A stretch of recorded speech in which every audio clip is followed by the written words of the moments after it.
Здравейте, казвам се Боян Йорданов и съм управител и собственик на фирма Бълва Консултинг. Ние сме официален партньор на ОДО с над 40 клиента в последните 3 години, както и нови компании, които са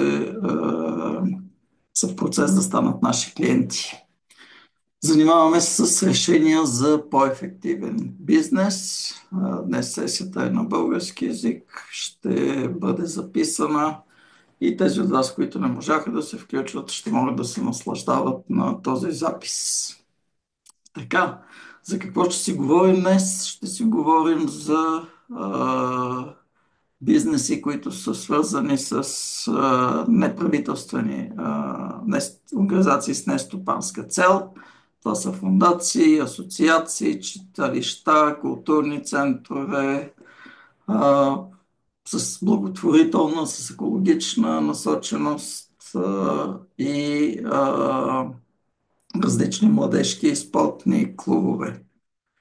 Накратко, целият този процес ще минем през едни бизнес потоци, които са важни за тези неправителствени организации. В основата си те имат членска маса, хора, които са техни привърженици и партньори. А, за това нещо обикновено те плащат някакъв членски внос или membership. От друга страна се събират дарения, като за да станат тези дарения, всъщност фундациите или асоциациите или сдруженията трябва да се свържат с кандидатите и си могат да организират различни събития, което също ще го разгледаме накратко. И разбира се, инструментите на маркетинг, като за целта на този вебинар ще покажем за имейл маркетинга.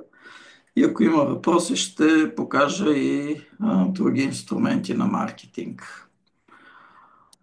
Това е ОДО, една тестова инсталация за всички, които се включиха. Ще стига да имат желание, ще ви поканя да станете като потребители на ОДО, т.е. той има 10 дни срок и ще можете да повторите или да направите отново. Тази инсталация, това е сайт на фундация, която се казва Изграждане на нашето бъдеще, като процеса, който е когато някой иска да стане техен член, може да попълни форма за контакти. Така ще се регистрирам с моя личен имейл. Телефона е истински и коментара.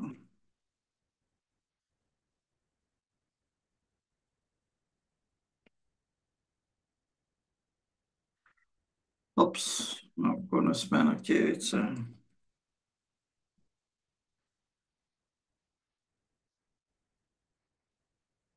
Така, при изпращане на едно такова писмо, в сайта го преведох на български, за да може и на български и на английски език да се разглежда. Всъщност той изпраща съобщение, което е до този, който е написал,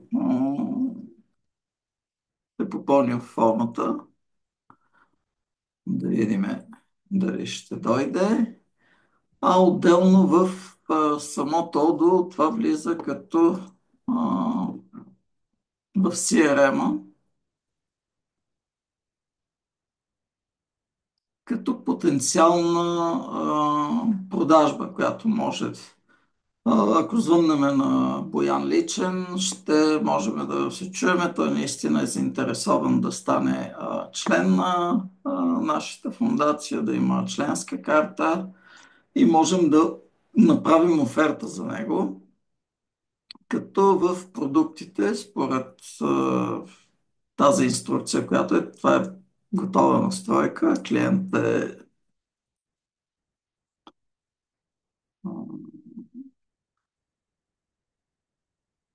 секунда да погледнем защо не го.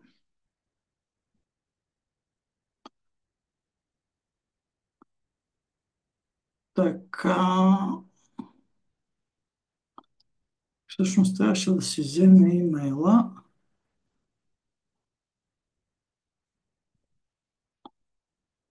Оферта.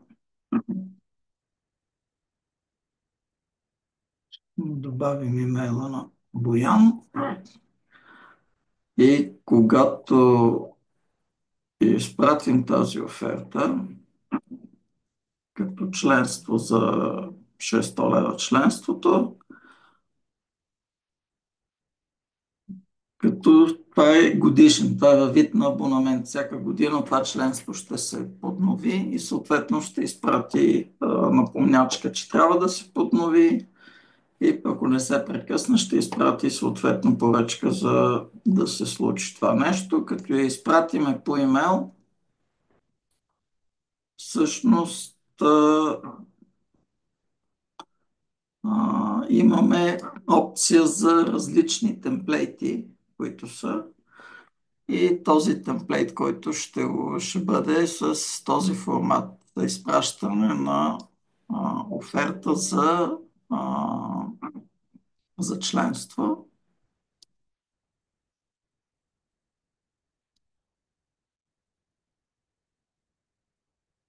Така, разликата между другото е, че всъщност, че веднъж, когато е заплатен членския внос, и то автоматично ще стане член на фундацията и ще използва отстъпки. Това може да се локализира, да бъде на български язик или на езика, на който са потребителите. Като го изпратим, всъщност можем да видим дали е дошло някаква информация, вероятно от... това е нашата оферта,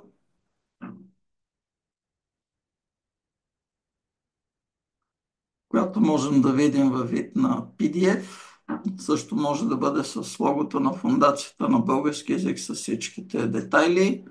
И можем през линка, всъщност, нашия кандидат член да влезе и да плати в случая по банков път. Можем да окажем банковите детайли, не съм си слагал моите, за да не ми плащате излишно на мен директно. В ОДО какво се случва? Всъщност, като отидеме в този лид и в офертата, всъщност тя вече е изпратена, очакваме да бъде платено.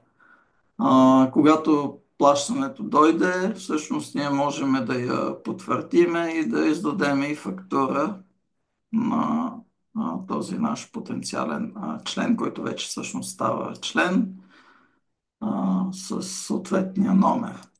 Какво се случва с този наш клиент в контактите, Боян Личен? Всъщност в продажбите имаме нова ценова листа, т.е. това е ценова листа, която е с отстъпка, с по-добри цени за когато се регистрират за различни видове събития. В нашия поток, всъщност, следващото нещо е да видим какво става, когато имаме събитие. Това събитие ще го проиграем по два начина. Когато отворим в инкогнито мод, когато не сме членове на тази фундация, в събитията, когато искаме да отидем на годишна конференция и да се регистрираме за нея, всъщност цената е 30 лева. Но ако всъщност Боян, който вече е платил, е станал наш член, ако отиде на събития и тръгне да... само, че не го хваща. Трябва да се регистрираме с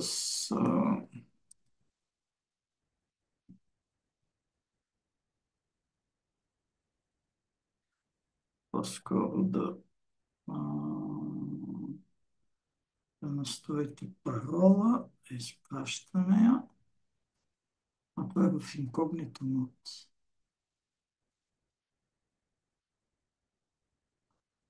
Момент.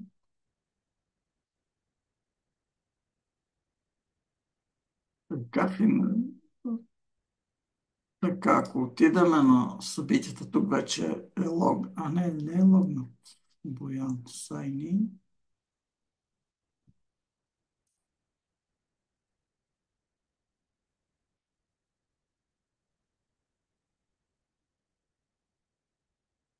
Така, това е quotation, който сме го направили.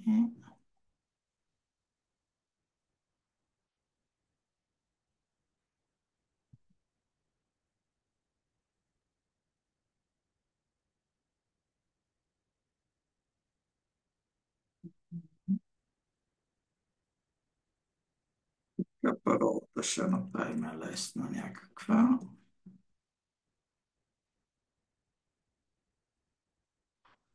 Всъщност това е клиентския портал, т.е. всеки един наш член, като се логне, може да си вижда фактурите.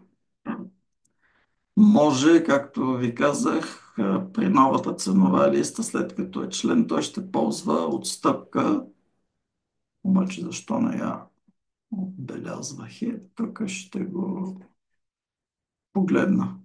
Би трябвало да е на цената на 30, на 10 лева, както е в а,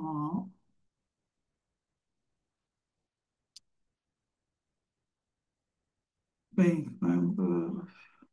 Добре, това ще го погледна.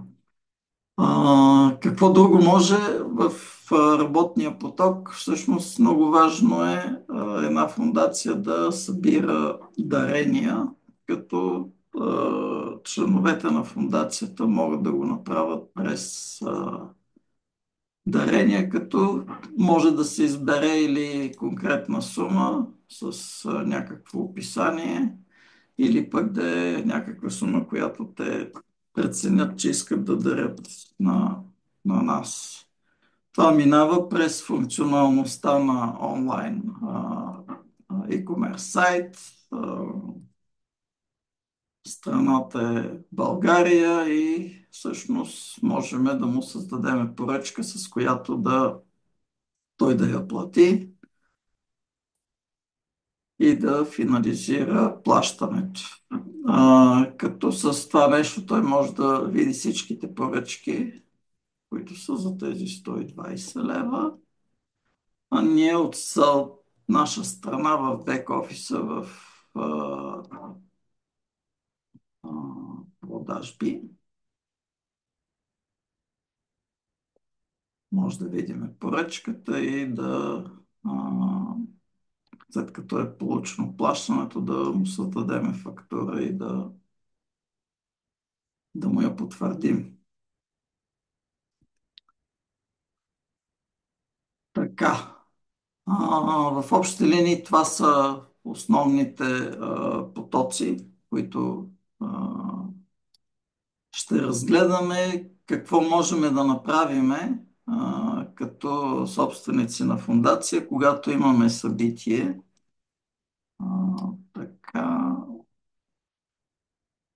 в събитията, това наше събитие, всъщност ние можем да поканим директно от тук да напишем имейл до контакти от нашата база данни с потенциални и съществуващи членове.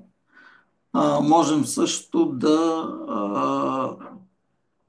в имейл маркетинга всъщност да направим мейлинг, който да е до, например, регистрирани за дадено събитие. Тоест, тези, които са регистрирани и потвърдени, могат да получат имейл, да речеме с покана за някакво събитие, да споделиме кодове за достъп и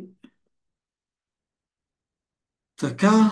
В общи линии това е. Ако имате някакви въпроси, имайте предвид, че се записва. Ако искате да не се виждате, не си включвайте камерата. Ако искате пък да е окей за вас, може да се покажете и да зададете въпроси някакви, които са свързани с управление на сдружения, на неправителствена организация, фундация или някакви други въпроси, които са свързани с Одо. Драго, ти имаш ли някакви въпроси? За момента не. Ние не сме си говорили по тази тема, но аз имам и фундация и ми беше интересно да чуя Сериозно? какви са възможностите. Да, да. О, това да, интересно. Радвам се да го науча. По принцип, тези потоци с набиране на членове, събиране на средства има ли ги при теб като По-скоро не. Тя съществува в виртуалния свят, така? където беше да се подкрепи един приключенски пътеводител и като цяло да насърчава дейностите на открито. Така. И, и си има своите мисии и цели онлайн, но Мгм. не са свързани с потоци и този тип Да, това са взаимодействие за като момента. бизнес по този смисъл процеси, които всъщност се случват в фундация, като примерен такъв набор. Затова тази го Да, направи. да, много интересно беше. От друга страна, това може директно всеки, който иска да го изтества сам, може да отиде в ОДО, като отиде на индустрии и всъщност дали го има за NGO, като отидеме за всички индустрии, може да си направи сам non-profit organization. Всъщност имате 15 дневен срок, трябва да си измислите име на фундацията, да речем, и в рамките на 15 дни може да тествате цялата функционалност на Odoo сами. Отделно, примерно за маркетинг, който е свързан с фундациите, Odoo има маркетинг автоматизация, т.е. ако нещо се случи или не се случи, може да се слагат маркери, етикети, събития могат да се организират както може да се свържат акаунти в социалните мрежи. Примерно мога да ви покажа в моето ОДО в social маркетинг. Всъщност то синхронизира различни канали, които ги имаме. В Twitter, в различни страници, които са в LinkedIn. Ако искаме да добавяме, всъщност можем Facebook, Instagram, LinkedIn, Twitter, YouTube. Като от коментари можем директно, примерно, да създаваме лидове, които а, и може да планираме постове, т.е. както интеракцията, така и цялата комуникация можем с един пост да окажем по кои от всичките канали. Може включително на сайта, ако някой посети нашия сайт, да му изскочи поп-ап по същия начин, както в LinkedIn или в това е което е около social маркетинг. Анкети може да се правят, които да се изпращат SMS маркетинг, т.е. директно до телефоните на потребителите, като тук от гледна точка на GDPR всичко се спазва. Т.е. могат да се откажат, може да искат да изтрием техните данни, можем да им изпратим информация какво съхраняваме за тях. Има интеграция с WhatsApp. Ако има с хостинг на Odoo, тогава може интеграция с Viber или с други. Много често в фундациите се организират и различни проекти, т.е. може да си управляваме проектите, да ги споделяме до определено ниво с хората, които ще участват в тези проекти. И това е в общи линии. Драго, ти дали искаш да ти изпратя линк да се а, да тестваш директно или Може да, може да изпрати ми, ще ми е интересно. да ти изпратя покана? Има 9 дни. Това в самата инсталация. Това, което съм направил в нея са няколко теста и преведох сайта. За сайта, понеже с Odoo може и сайт да се прави. Когато редактираме, да речеме, може много бързо да ни помогне заедно с ChatGPT да, да преведеме, ако е на многоязичен, или пък директно да ни подскаже някакви... а, има директна интеграция с ChatGPT за съдържанието на сайт. Като пак използването на изкуствен интелект е полезно, както ти знаеш, но трябва да е премерено, за да не се загуби човешкия като... Ами, добре, ако няма други въпроси, може би да приключим. Ако искате да направим среща, в която да персонализирано да ви покажа в сайта на BL Consulting, заявете среща. Сега тук ще видите, че има една, всъщност ще видите две за 25 и за 50 минути срещи, в които е споделен моя календар и може да видите в кой ден какви часове имам свободни директно от тук, като примерно календли да си заявите среща директно. И ако няма други въпроси в чата, също няма, може би да приключим.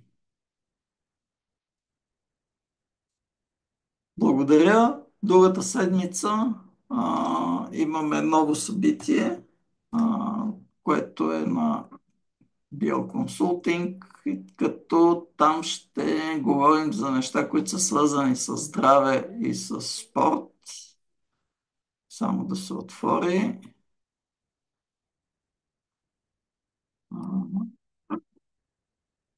Там ще разгледаме други бизнес процеси, които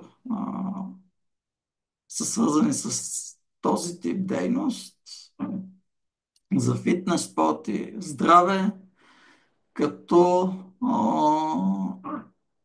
това е подходящо за спортни клубове, за уелнес практици. Включително се разглежда и ще разгледаме как една аптека може да се управлява с Odoo, продажби на място, онлайн, оптика, фитнес центрове и едно ново приложение, което има Odoo така вертикално, то е за лични инструктори, фитнес инструктори, как да могат да си управляват програма, събиране на такси и ще бъде интересно, ще бъде следващия вторник по същото време. Благодаря ви за вниманието и спирам записа.